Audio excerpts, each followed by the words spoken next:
आज मी बाप्पांच्या नैवेद्यासाठी आणि आम्हा सगळ्यांसाठी बनवली होती पावभाजी. तर सकाळी-सकाळी छान इथे पावभाजीचा बेत होता. दुपारच्या वेळेला मी तूप बनवायला घेतलं, कारण उद्या आहे आमच्याकडे सत्यनारायणाची पूजा.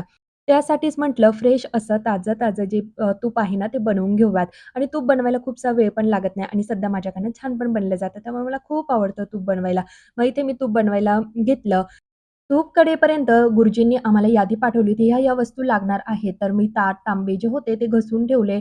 आहोनी फुलं, फळं आणि नागलीची पानं पण आणले. ज्या-ज्या वस्तू लागणार होत्या ना, त्या सगळ्या मी इथे टपामध्ये, बॅगमध्ये ठेवून दिल्या. उद्याची तयारी आजच केलेली बरी, कारण वेळेवर मग धावपळ होऊन जाते. हे कुठे, ते कुठे शोधाशोध करावी लागते त्यामुळे. तर मी सगळ्या वस्तू एका ठिकाणी काढून ठेवल्या. त्यानंतर मी अशी गोड तयार झाली. आता गोड तयार होऊन मी कुठे चालली, तर आमच्या बिल्डिंगमधले जे काही गणपती बाप्पा आहेत ना, तर सत्यनारायणची पूजा आणि आज महाप्रसाद सुद्धा आहे. थोडासा वेळ होता, मग त्या वेळेमध्ये ज्या काही फुलवाती होत्या, त्या पण तुपात भिजत ठेवल्या. सासू-सासरे पण आले होते, तर आजचा आरतीचा मान मी त्यांनाच दिला. छान इथे आम्ही आरती करून घेतली. त्यानंतर बाप्पांना छान इथे पेरूचा प्रसाद आम्ही दिला आणि त्यानंतर आम्ही सगळेजण खाली आलो. तर हे आहे आमचे बिल्डिंगचे देवबाप्पा. तर किती गोड दिसतायत. आता सगळेच देवबाप्पा गोडच असतात. त्यानंतर इथे सत्यनारायणची पूजा होती. मावशींना इथे प्रसाद देण्यासाठी बसवलं होतं आणि ह्या सगळ्या माझ्या मैत्रिणी.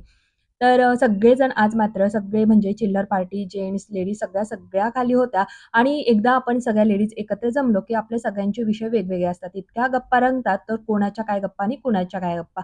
आज स्वयंपाकामध्ये काय बनवायचं, पोळ्या राहिल्यात, भाजी राहिली, असं काही न करताना आज आम्हा सगळ्यांना सुट्टीच होती. त्यामुळे निवांत गप्पा चालल्या होत्या.